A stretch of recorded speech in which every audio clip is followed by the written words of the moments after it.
এখন দেখো এখানে 2 নাম্বার ফুটিংয়ের উচ্চতা, 2 নাম্বার ফুটিংয়ের উচ্চতা এতটুক, তো এতটুক মানে কি 15 সেন্টিমিটার। হ্যাঁ, এই জন্য 15 সেন্টিমিটার মানে কি 0.15 মিটার। তাহলে এটাকে ক্যালকুলেটর হিসাব করবো, তাহলে 2 ইন্টু 0.50 ইন্টু 0.15, তাহলে এটা হিসাব করলে 0.15 আসবে মিটার কিউব। তারপরে থার্ড ফুটিং, তাহলে থার্ড ফুটিংয়ের ক্ষেত্রে সংখ্যা একটা, আর দৈর্ঘ্য হবে 2, আর প্রস্থ কত? থার্ড ফুটিংয়ের প্রস্থ হলো এতটুক মানে 25 সেন্টিমিটার, আর উচ্চতা কত? উচ্চতা হলো 15 সেন্টিমিটার। তাহলে প্রস্থ বির মান হলো 25 সেন্টিমিটার, আর উচ্চতা h ইকুয়াল টু 15 সেন্টিমিটার। তাহলে বি এর মান 0.25, আর এইচ এর মান কত? 0.15। তাহলে হিসাব করি, তাহলে 2 ইন্টু 0.25 ইন্টু হলো 0.15, তাহলে এটা হিসাব করলে 0.075 মিটার কিউব। এরপরে দেখো মোট, তাহলে মোট যোগ করবা, যোগ করে দেখবা যে 0.45 আসে মিটার কিউব। এখন ইটার সংখ্যা বের করতে বলছে। আচ্ছা, তাহলে আমরা লিখব যে অতএব প্রচলিত মাপের ইটের সংখ্যা।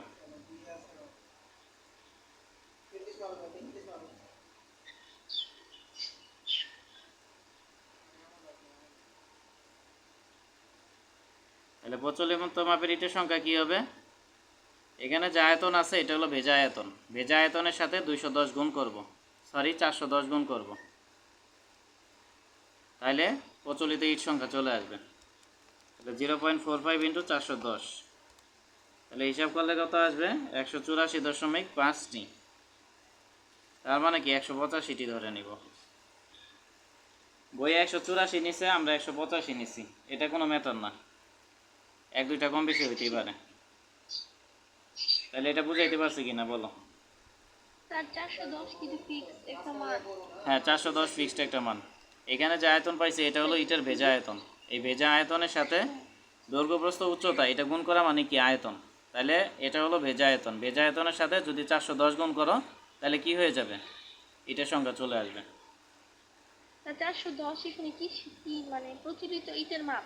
হ্যাঁ, 410 হলো এখানে প্রচলিত ইটের সংখ্যা, মানে 1 ঘনমিটারের জন্য ইট দরকার 410টা। তাহলে এখানে কত আছে? 0.45 ঘনমিটার, তাহলে 0.45 এর সাথে আমরা 410 গুণ করলাম। বুঝাইতে পারছি কিনা? আচ্ছা, এরপরে দেখো এখানে 13 নম্বর অঙ্কটা দেখি আমরা। এখানে বলছে যে নিম্নের চিত্রে প্রদর্শিত 100 মিটার দীর্ঘ সীমানা প্রাচীরের সেকশন হতে ভিত্তিতে প্লিন্থ পর্যন্ত ইটের গাঁথুনি 1:6 পরিমাণ নির্ণয় করো। দেওয়ালটির প্রতি 3 মিটার সেন্টার টু সেন্টার দূরত্ব 25 সেন্টিমিটার ইন্টু 25 সেন্টিমিটার আকারে ইটের পিলার আছে। আচ্ছা, এখানে আমি মূল বিষয়টা বুঝাই। প্রথমত আমরা এক স্তরে ইটের ফ্ল্যাট সোলিং করছি, তারপরে এখানে সিসির কাজ করছি, তারপরে এখানে আমরা ফুটিং নিছি। প্রথমত এতটুক এটা মিলে একটা ফুটিং, তারপরে দ্বিতীয় এতটুক এটা মিলে একটা ফুটিং, তৃতীয় এতটুক মিলে একটা ফুটিং, আর চতুর্থ এতটুক এটা মিলে একটা কি ফুটিং। ফুটিং মূলত নির্ভর করে প্রস্থের উপর। যেমন এখানে প্রস্থ কতটুক? এই যে এতটুক, তাহলে এটা মিলে একটা ফুটিং, এখানে আমি এই যে মার্ক করে দিলাম। তারপরে এই যে এখানে এটা একটা ফুটিং, এখানে একটা ফুটিং, আর এই পুরাটা মিলে কি একটা ফুটিং। এই যে বেসিক যে বিষয়টা এটা বুঝাইতে পারছি কিনা? আর এটা হলো জিএল, জিএল মানে গ্রাউন্ড লেভেল, মানে এটার নিচে মাটি আছে, এটার উপরে মাটি নেই। গ্রাউন্ড লেভেল মানে এটাই বোঝায় যে এটার নিচে মাটি আছে, উপরে মাটি নাই। আর এটা হলো পিএল বা প্লিন্থ লেভেল। প্লিন্থ লেভেল বলতে বোঝায় যে এটা ফ্লোর লেভেল, মানে এই বরাবর ফ্লোর আছে বা মেঝে আছে, এই জন্য এটা প্লিন্থ লেভেল। এই হলো বিষয়। এখন দেখো আমাদের প্রথমত বের করতে বলছে কি? প্রথমত বের করতে বলছে যে 100 মিটার দীর্ঘ সীমানা প্রাচীরের সেকশন হতে ভিত্তিতে প্লিন্থ লেভেল পর্যন্ত 1:6 পরিমাণ, মানে ইটের গাঁথুনি 1:6 পরিমাণ নির্ণয় করো। মানে আমাদের বলছে এখানে ভিত্তি হতে, বা ভিত্তিতে প্লিন্থ লেভেল পর্যন্ত। তাহলে এখানে প্লিন্থ লেভেল কি এখানে আছে, তাহলে এখান থেকে আমাদের এই পর্যন্ত কি করতে হবে, ইটের গাঁথনির পরিমাণ বের করতে হবে। ঠিক আছে, তাহলে এই কাজটা আমরা করব আগে। এটা করার পরে কি বলছে, এটা করার পরে বলছে যে দেওয়ালটি প্রতি 3 মিটার সেন্টার টু সেন্টার দূরত্বে 25 × 25 সেন্টিমিটার আকারের ইটের পিলিয়ার আছে। আচ্ছা যাই হোক, এখন দেখো আমরা প্রথমত এখানে ফুটিংগুলার কাজ করব। তাহলে আমরা প্রথমত লিখব 7 নম্বরে যে ইটের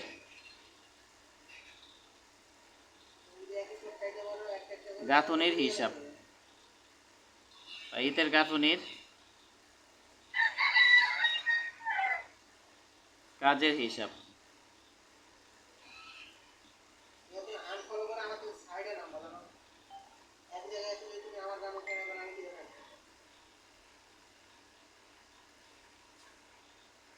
আচ্ছা এটা লিখলাম আমরা, একটু আচ্ছা দেখো তাহলে এটা লিখলাম। তাহলে গাঁথনি কাজের হিসাব, এটা সূত্র হলো n × l × b × h, এক কথায় আয়তনিক হিসাব হবে। এখন আমরা লিখব যে ফার্স্ট ফুটিং।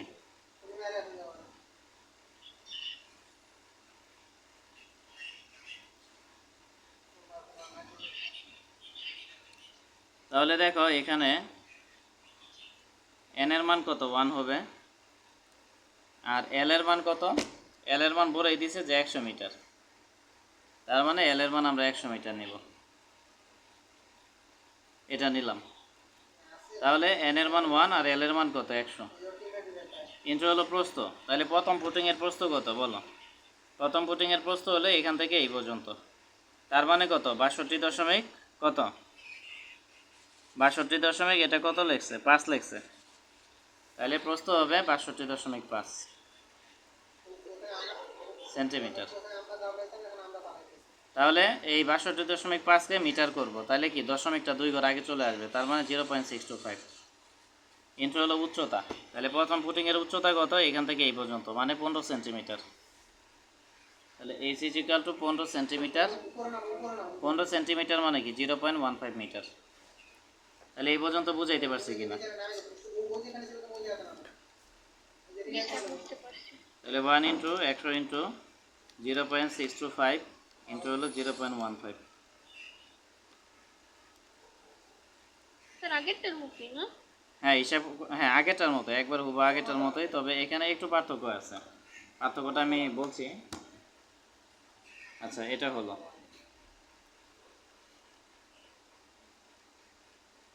তারপরে সেকেন্ড ফুটিং, দ্বিতীয় ফুটিংয়ের জন্য। আচ্ছা দ্বিতীয় ফুটিংয়ের জন্য দেখো প্রথমত দৈর্ঘ্য সংখ্যা হলো 1, দৈর্ঘ্য হলো 100, আর দ্বিতীয় ফুটিংয়ের প্রস্থ কত, দ্বিতীয় ফুটিংয়ের প্রস্থ হলো 50, তাহলে b is equal to 50 centimetre. 50 centimetre মানে কি 0.50 মিটার ইন্টু হলো উচ্চতা। তাহলে দেখো এখানে দ্বিতীয় ফুটিংয়ের উচ্চতা হলো 15 সেন্টিমিটার, মানে 0.15 মিটার। এই জন্য আর আলাদা করে ইস লিখলাম না। তাহলে 100 ইন্টু, আর তোমার টেলিগ্রাম নাম্বারটা দিও, টেলিগ্রাম নাম্বার এখনও দেওয়া হয়নি তোমাদের। টেলিগ্রামে ভিডিওগুলো দেখলে, রিপিটেডলি দেখলে আর ওই যে প্রবলেম হবে না, মানে যখনই কোনো প্রবলেম হবে ভিডিওগুলো দেখবা, তাইলে আর মানে সিলেবাসটা তাড়াতাড়ি কভার করা যাবে, আগানো যাবে।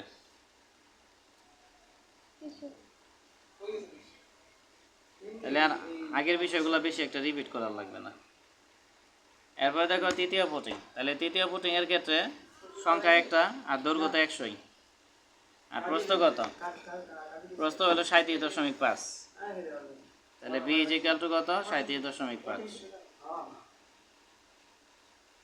সেন্টিমিটার, মানে কি 0.375 মিটার।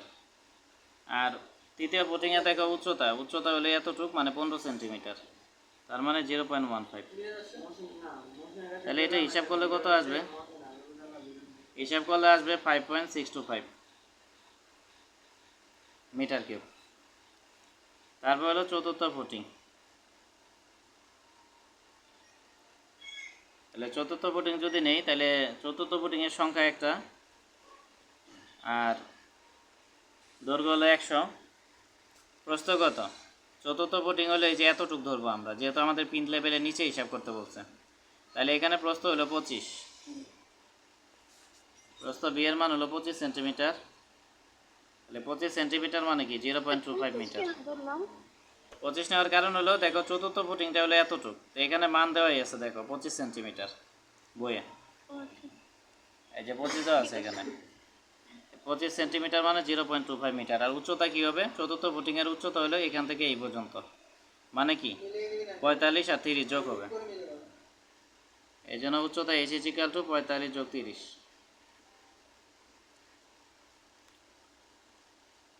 তার উচ্চতা এতটুকু হবে কারণ যে প্রিন্ট লেভেল আর ওইটা যোগ করে একসাথে উচ্চতা।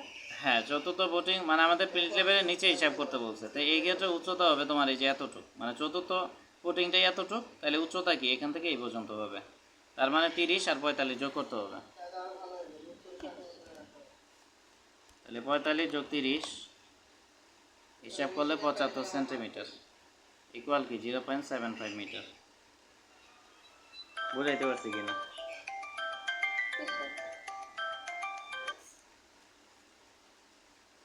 তাহলে এখানে 0.75 হবে। তাহলে হিসাব করলে 100 ইন্টু হলো 0.25 ইন্টু হলো 0.75, তাহলে 18.75 মিটার কিউব। তাহলে এতটুকু আশা করি ক্লিয়ার।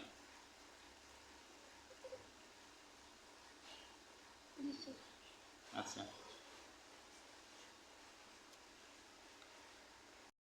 এখন এখানে যোগ করব, তাহলে লিখবো যে মোট। তাহলে মোট হিসাব করলে 41.25 মিটার কিউব আসবে। এটা হলো। এখন দেখো আমরা এখানে যে কাজটা করলাম, এটা আমরা ইটের গাঁথনি বের করলাম, মানে দেওয়াল সহ ইটের গাঁথনির পরিমাণ বের করলাম। মানে এখানে বিষয়টা কেমন, ধরো এটা একটা ইটের দেওয়াল, এখানে নির্দিষ্ট দূরত্ব পরপর কলাম আছে, ধরো এখানে কলাম আছে, এখানে কলাম আছে, এখানে কলাম আছে, এখানে কলাম আছে।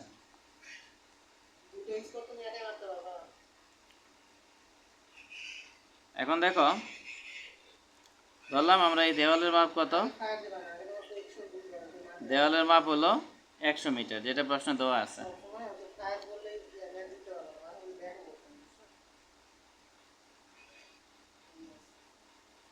দেওয়ালটা হলো ইটের,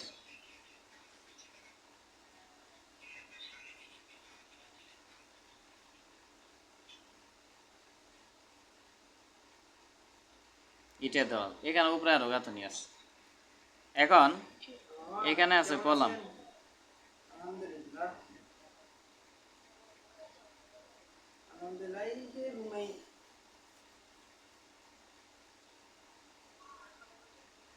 আসবো 12ই সেপ্টেম্বর, মানে আমার পরীক্ষা তো 8 তারিখ থেকে, তো 12 তারিখ থেকে শেষ। এখন দেখো আমরা মোট গাঁথনির পরিমাণ বের করছি কত, হ্যাঁ, ওরকম 41.25 মিটার কিউব।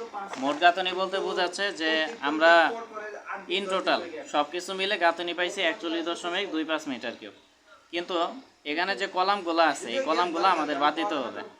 কেন বাদ দিতে হবে? আমরা শুধুমাত্র দেওয়ালের গাঁথনি বের করব, এখানে বলে নাই যে কলাম সহ দেওয়ালের গাঁথনি বের করো, এখানে শুধু বলছে কি দেওয়ালের গাঁথনি হিসাব করতে। এই জন্য আমরা এখানে কি করব, কলামগুলোকে বাদ দিব। তাহলে বিষয়টা কি বুঝাইতে পারছি? দেওয়ালের গাঁথনি।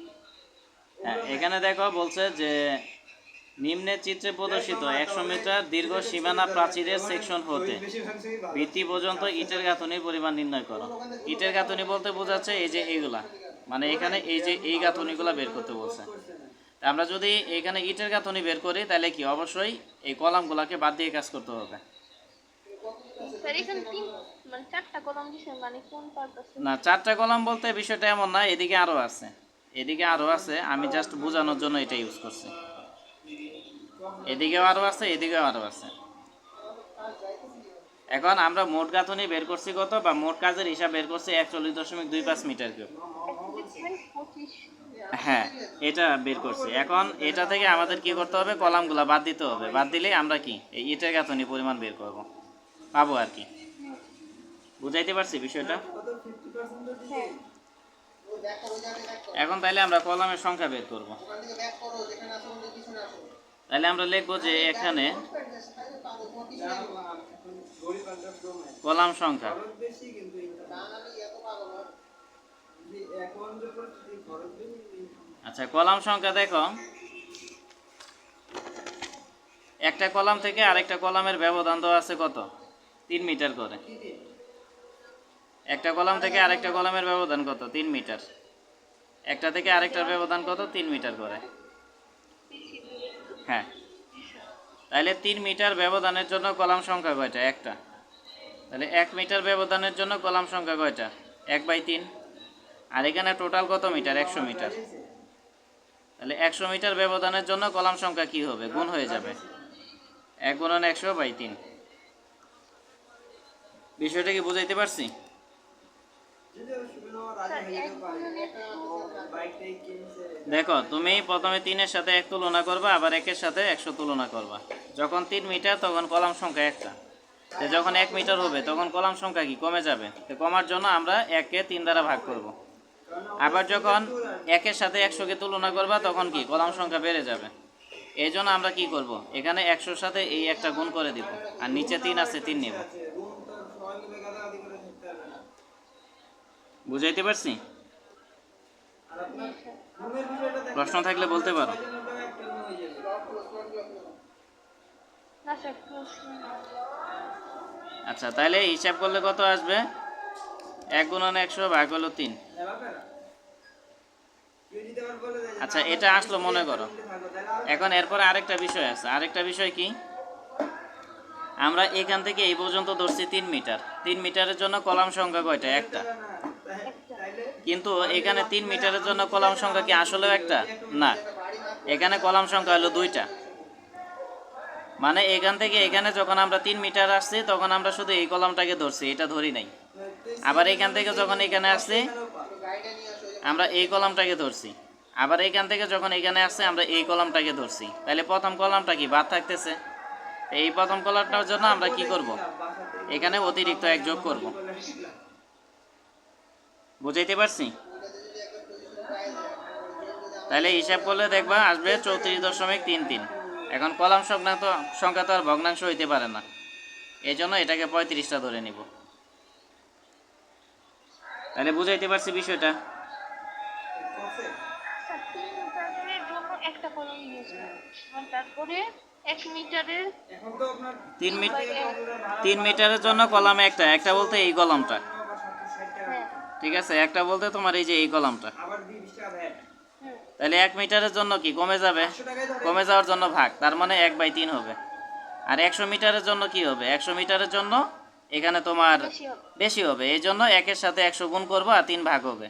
এখন ঠিক আছে, 3-এর জন্য কলাম একটা, 3-এর জন্য একটা, 3-এর জন্য একটা, বাট প্রথম যে কলামটা আছে এটা কিন্তু আমরা হিসাবে ধরি নাই, এই জন্য এটার জন্য আমরা 1 যোগ করে দিব।